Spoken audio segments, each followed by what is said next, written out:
अब जैसे दुर्गा का जहाँ जागरण होता है, कहते उसकी संगततें सारा बगड़, वो कॉलोनी, वो मोहल्ला सारा का सारा डूबेगा। कैसे डूबेगा? क्योंकि उनके गाने बजाने का जो तरीका है वो मन की खुराक है। मन ने के चाहिए तबले तबले बांध रखे हो, अच्छे सुरीली गाने हो, ढोलक पोलक टनक टनक, और फिल्मी गाने हो, तो उसकी जो तड़क भड़क न देख के, उसकी व्यवस्था न देख कर, वहाँ के जो गाने बजाने और आकर्षण न देख के आम व्यक्ति आकर्षित हो जाता है। और एक स्वभाव है प्राणी का कि जैसे हम जब तक तत्व ज्ञान से परिचित नहीं है, तो कोई जैसे मंगलवार का व्रत रख रहा कोई, और कोई उसको कह दे भाई शुक्रवार का वो रखना चाहिए, बहुत लाभदायक है, वो शुक्रवार का भी शुरू कर दे, और उसने पता नहीं से लाभ क्या होगा। एक बार एक बहन आई यहाँ पर, वो अपनी उसकी बहन जो नाम ले रखी थी वो लेके आई इसको, वो दूसरी जगह विवाह कर रखा था उसका, दूसरी जगह वह लेता आई उसने। दोनों बोली जी मैं शुक्रवार के व्रत रखती हूँ। वो लाई किस लिए थी उसकी बहन कि उसका पति शराब पिया करता, शराब पी कर उसने घना दुखी रखा करता, पीटा करता, घर से बाहर निकाल देता, शराब के नजर शराब कुंडी ला के भीतर सो जाता, वह घड़ी में खड़ी रहती सारी रात सर्दियों में, इतना दुखी कर रहा। और वो लाई थी नो कि तू नाम ले ले, भगवान तेरी सुन लेगा, वो शायद शराब भी छोड़ देगा तेरी। तो उससे वो कहने, मैंने उनको बताया जैसे बताते थे भाई ये व्रत नहीं करना, ये नहीं करना, वो कहने लगे जी मैं शुक्रवार का व्रत रखती हूँ और वो तो मैं पूरे करूँगी, 16 करने होते हैं। और उसकी कहानी उसने पहले बता दी। उसकी बहन ने, इसका पति दारू पीवा रोज पीता है, घर ना शाम ना आके। मैंने उससे कहा बेटी एक बात बता, करवा चौथ के व्रत इसकी कथा क्या है, कैसे क्यों रखते हैं, पता था मुझे। तो वह क्या बता है ना, बोले जी एक बहन का पति विदेश चला गया था किसी अपने रोजगार के लिए, फिर उसके घर याद ना रहा, घने दिन आया को नहीं। फिर उसने माता ने दर्शन दिए, इसने संतोषी माता ने, और वह ने बोली तू मेरे 16 शुक्रवार के व्रत रख ले, तेरा पति आ जाएगा। उसने शुक्रवार के व्रत रखने शुरू किए। 16 में शुक्रवार का जो व्रत था उस दिन उसका पति घर आ गया, उसने खुशी मनाई। मैं बोला नादान बेटी तू, उसका पति तो जा रहा था गया, बढ़िया होगी, तेरा रोज आवर घर तो दे ही तोड़े, और तो फिर भी व्रत रखे, अकल की जारी तेरी, तू तो इनो शुक्र मनाए, 2 दिन ना हो तो बढ़िया है, हिसाब व्रत ढूंढे तो इनो 2 दिन ना आवे, तो हमने नो बेरानी यो व्रत क्यों रखे हैं, या औषधि खा रहे हैं, इसका रिएक्शन है या एक्शन है।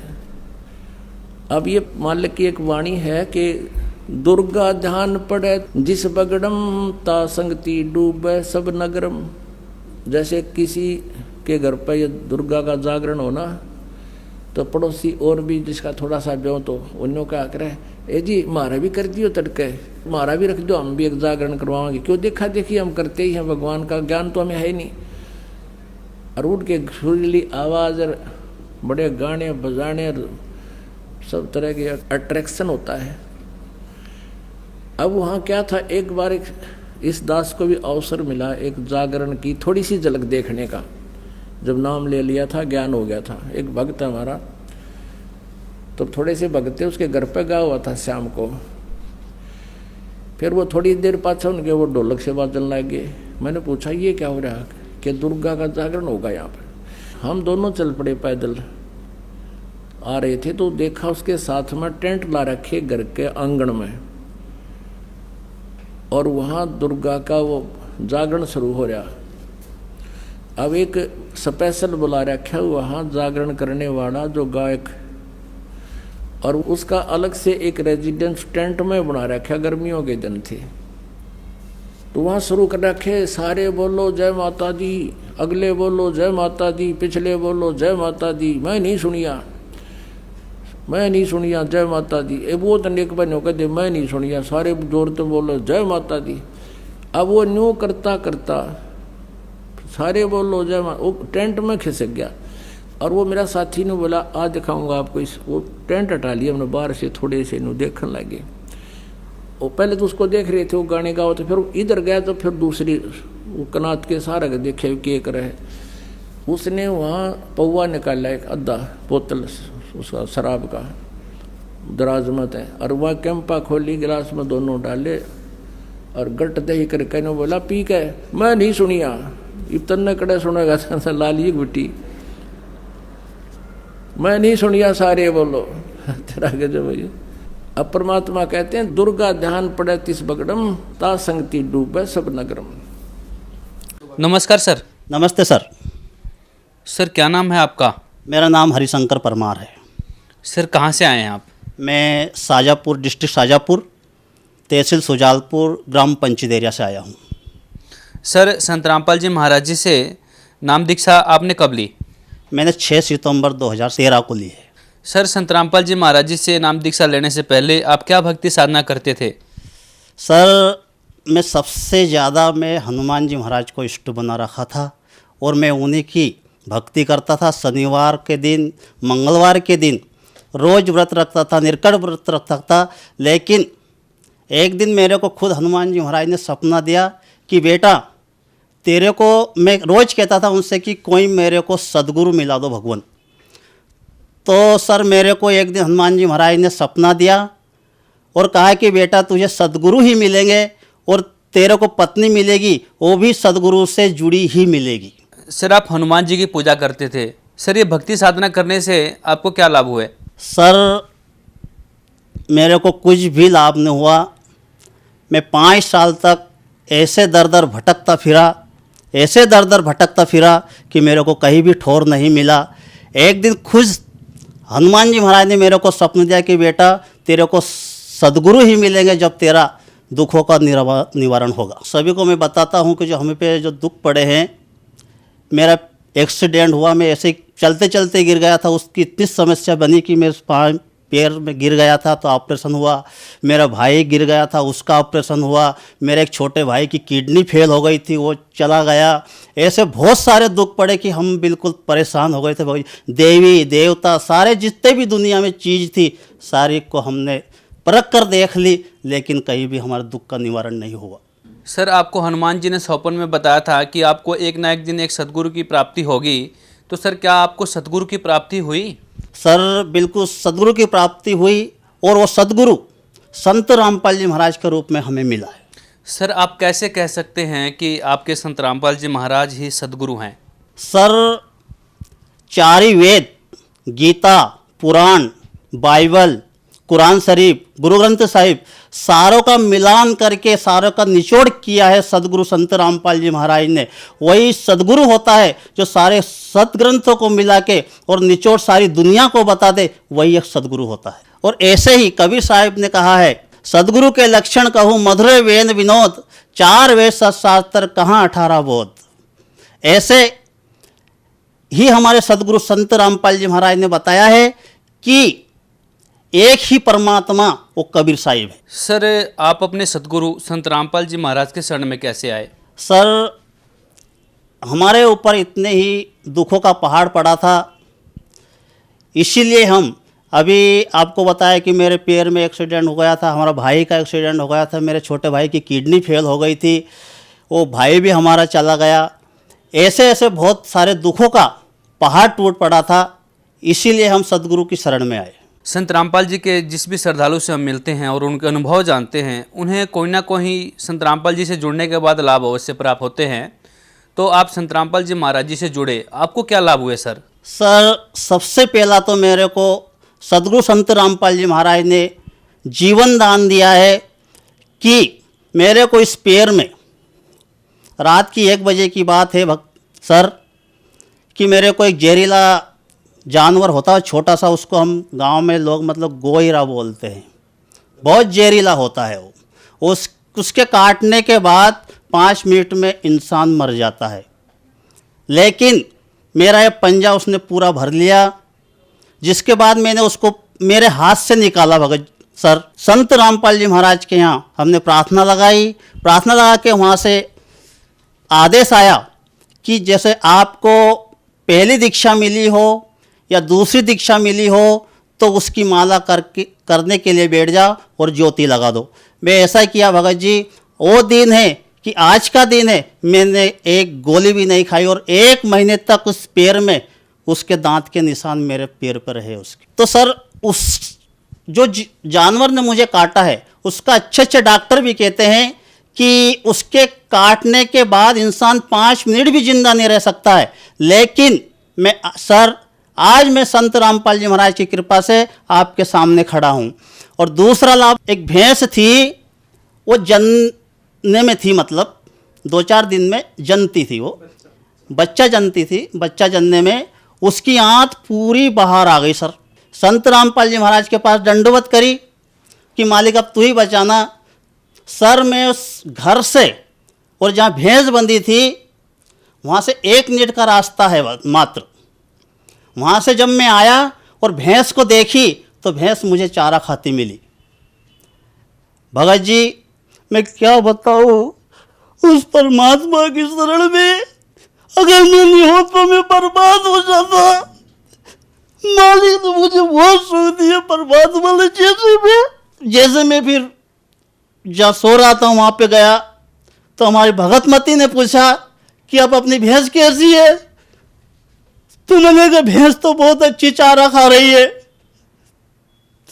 तो हमारी भगतमती ने बताया कि अभी हाथ संत रामपाल जी मेरे सामने खड़े थे और बोल रहे थे और उनके गले में जो डॉक्टर जो जांच करने का वो एनिमा टांगते हैं ना, ऐसे संत रामपाल जी महाराज के गले में टंगा एक छोटा सा बैग रखा। कह रहे हैं, हमारी पत्नी से कह रहे हैं कि बेटा घबरा मत, मैंने इसका इलाज कर दिया है और अब इसको कभी भी जिंदगी में ऐसा नहीं होगा।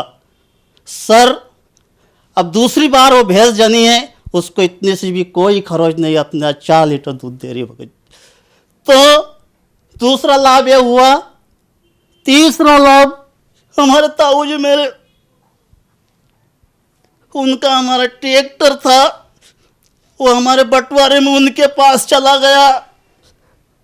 तो मुझे चिंता हो गई कि मालिक मैं कैसे इन बच्चों का पेट भरूंगा। फिर एक रोज संत रामपाल जी मेरे सपने में आए और कहा बेटा ज्योति लगा के निकल जाना। तो जब मैं ज्योति लगा, सुबह हुई, मालिक से प्रार्थना करी कि परमात्मा मैं किस ओर जाऊं, ज्योति तो लगा दी मालिक। सर आधे घंटे बाद मैं किसी को पहचानता भी नहीं हूं और मेरे पास आए कि तेरे को ट्रैक्टर चाहिए। मैंने हाँ। तो मेरे को लेकर गया और जो मैं ट्रैक्टर वाले के पास गया कि 1 लाख रुपया कम में दूंगा, 1 रुपया सैकड़ा का ब्याज लूंगा और 20 साल में पैसे दे देना, तू लीजा ट्रैक्टर।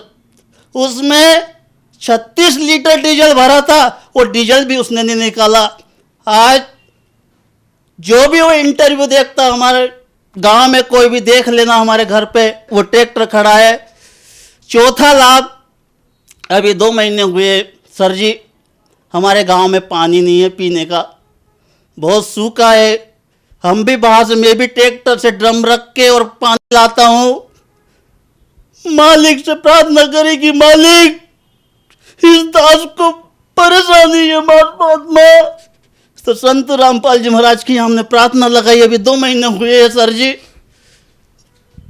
तो मालिक ने आदेश किया कि बेटा मेरा बेटा तीसा नहीं रह सकता, जा लगा ले, कहीं भी लगा ले, कहीं भी लगा ले। सर जी उस रोज मेरे पास एक खुद आदमी आया कि तेरे को बोर लगवाना। मैंने हाँ। तो बोर मशीन आधे घंटे बाद ही मशीन आ गई और जैसे मशीन लगी, गांव में किसी को भी भरोसा नहीं था कि यहाँ पानी है। आज भी भगत जी मैं बता दूं, हमारे गांव चलना, वहाँ 500-400 फीट भी होल लगे हैं, लेकिन जब मशीन चालू हुई तो 45 फीट पे पानी परमात्मा ने, संत रामपाल जी महाराज ने दे दिया। और 250 फीट वो बोर है भगत जी, उसमें पानी, उस में है ही नहीं पानी। जब भी परमात्मा ने, आज फुल चल रहा है परमात्मा की दया से, बहुत अच्छा पानी और हम सब पी रहे। जो भी आते हैं सबको मैं भरने देता हूँ। और मालिक से प्रार्थना भी यही करी थी मैंने कि मालिक मैं भी भूखा ना रहूं और साधु भी भूखा ना जाए, ऐसी परमात्मा संत रामपाल जी महाराज ने दया करी। 4 साल पहले भगत जी हमें खाने खिला लेते। मतलब मेरे को वाली ये सी चिंता थी कि मैं क्या करूं, मेरा भाई मर गया। मेरा भाई एक शिक्षा विभाग में नौकरी मास्टर है आष्टा के पास। मैं अकेला रहता हूँ, मैं अपंग हूँ। और जो मेरे भाई जो चला गया उसके बच्चे बच्ची भी मेरे पास है।